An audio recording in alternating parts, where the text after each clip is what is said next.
What's up, everyone? Welcome back to my channel. It's your girl, Metaphysical Goddess, up in here, aka Navjot Dhaliwal. Actually, it should be aka Metaphysical Goddess because Navjot Dhaliwal is my real name. But whatever, we're going with my alias now. Last week I did a video on toxic positivity, and when does positivity get toxic, right? It's when you start suppressing your emotions. You're trying to hide all these negative emotions with a smile, right? And I used to do this all the time, and I realized how much it was just like blocking me. It was like sending these dark emotions deep inside of me until one day it just started bursting all out. So how do we prevent this from happening? We allow ourselves to feel our emotions. And one of my favorite tools to use that I recently saw it again. I had seen this tool back when I was earning my psychology degree. And I think back then I didn't really recognize how cool it was until I started using it again more recently. So this is an emotion wheel. I will put it in the bio, in the description for this video, so you can look at it. But basically the concept is that we have 7 to 8 very common emotions. So some of those are sad, of course, happy, fearful, angry, disgusted, surprised, or just plain out bad. I feel bad. When we dive a little deeper into the emotion of anger, we will see that there are some subcategories. And these are let down, humiliated, bitter, mad, aggressive, frustrated, distant, and critical. And then you go a little deeper and the wheel will pull out even more emotions that are just deeper levels of anger. So for mad, one of them is furious and one of them is jealous. Now I'll give an example of this right now. My sister and I got into a little fight yesterday because I was feeling jealous. But I didn't, of course, come to that conclusion. All I knew, I was freaking angry.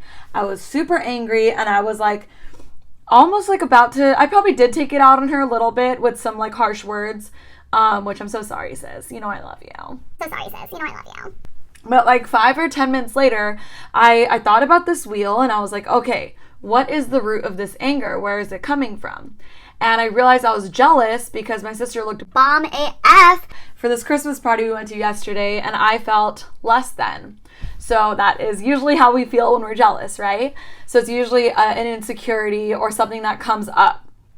So once I acknowledged that I was feeling jealous, it almost immediately took away the power that the jealousy had on me, because I was becoming emotionally aware, self-aware of the anger. Where did it stem from?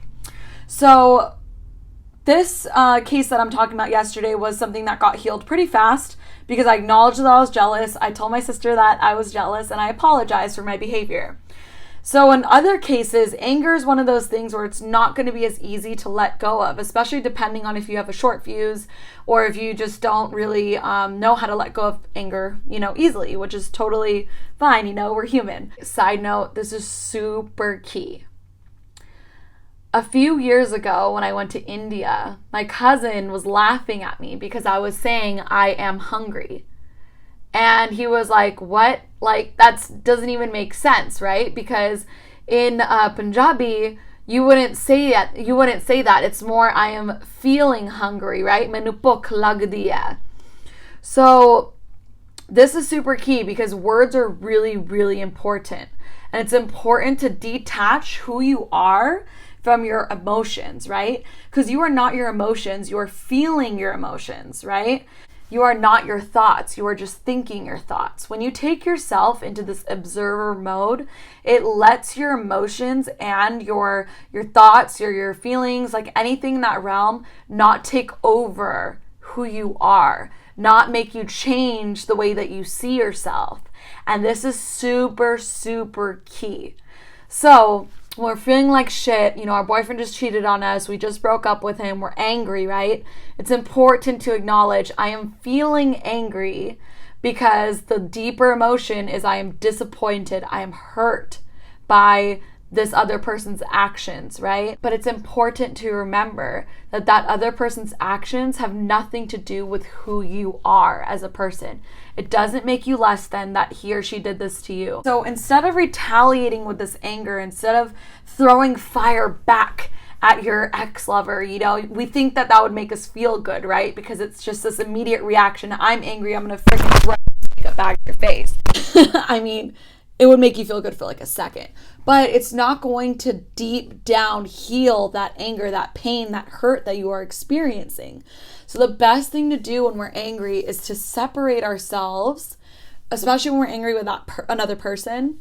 We need to separate ourselves from that person, give ourselves space to feel what we're feeling, acknowledge the deeper emotion behind it, and then use a tool. So one of the best tools when you're going through a breakup is, especially if you're feeling anger, is you can write a mean, nasty letter. I'm saying let all your feelings out on this letter. Let it all out. Cuss. I don't care what you have to do. You can just say the most nastiest things. I don't care. But just write that letter and don't send it. You can even burn it. That would be like a really good release. There is a difference between doing that and doing something physical to your ex-partner or lashing out at them with words, because like I said, words are very powerful. So when we feel angry, the number one thing that we don't want to do is inflict this anger, this pain back onto anybody. And sometimes when we're angry, we might even inflict that anger onto somebody that wasn't even involved, right? Like when you're extremely stressed out, angry at the world, you might be treating people like your mom, your sister, your friends in a different way that they don't deserve. All of our emotions teach us something. They teach us something deeper than ourselves, you know? And it's all about being human about it. It's all about acknowledging your emotions. It's all about accepting your emotions. And then the fun part comes. Once you acknowledge, once you accept, once you feel your feels, you can transmute it. You can transmute it. You can come back to gratitude, joy, and bliss. Because I truly believe and know deep down that joy is our birthright, okay? Like, yes, we have all these emotions, but at the end of the day, a really successful person to me is a person that can feel joy and bliss and acknowledge that that is when you are at your full alignment. We are in alignment when we are feeling joy and bliss. When we are not feeling joy and bliss, we are out of alignment. There is something that needs healing.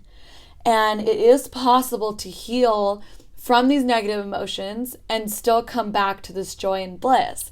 And that's when, I guess, untoxic positivity or like regular positivity, optimism comes into play, and it is so good for us. So that's one thing in my last video that I wanted to mention is like, yes, positivity can be toxic to a certain extent, but at the end of the day, positivity is what keeps me going.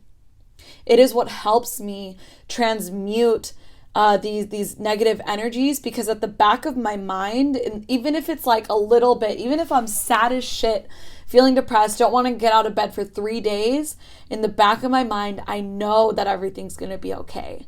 And this allows me to feel the feelings that I'm experiencing without having any resistance. You feel me? So like if I'm super sad, I just recently went through a breakup. I was so sad, right? Like every night it was so difficult. But instead of me coping in the ways that I used to cope, go out and party and like, of course, spending time with friends does help, but at the end of the day, you need to spend some time with yourself to just feel that shit. So I was sitting in my bed, I was feeling it. I like barely got out of bed actually for like 3 days. And I allowed myself to feel the sadness. But in the back of my mind, I knew that I was going to heal. I knew that everything will be okay. That's really important because hope is the one thing that drives us to move forward with our lives when we are healing any sort of negative emotion, any sort of trauma. So yeah, I hope this video helped. I know I jumped around a lot, but I would say the basic things that I just wanted to point were that this emotion wheel can be a start for anybody that's learning how to navigate their emotions. And it really, really helps when it's like time to heal an emotion because you are acknowledging what you're feeling. And I know it sounds weird, but we do need to start practicing saying, I am feeling happy, I am feeling angry, I am feeling sad, I am feeling depressed, I'm just looking at this, I'm feeling furious, I'm feeling violated, right? So it's important to say I am feeling in front of these words instead of saying I am violated or I am disrespected or I am, I am angry, I am sad, because you are not anger, you are not sadness, you are not even happiness at the end of the day. You are just feeling these things. You are something way more beyond, deeper than any emotion, than any thought. You are the space in between your thoughts. You are the entire universe experiencing itself. And that, my friends, is blissful. It invokes a blissful feeling, right? To know that we are this magical being. So anyways, like I said, hope this video helped. I will try to dive in a little bit more clearer. Please write any questions or like subjects you want me to cover in the comments. I'll try to get a little bit more clear, a little bit more concise. I would love any feedback. I would appreciate it so much with all my heart. And I hope you have a beautiful rest of your day. I love you all. And just remember, the universe would never put anything in your way that you couldn't handle.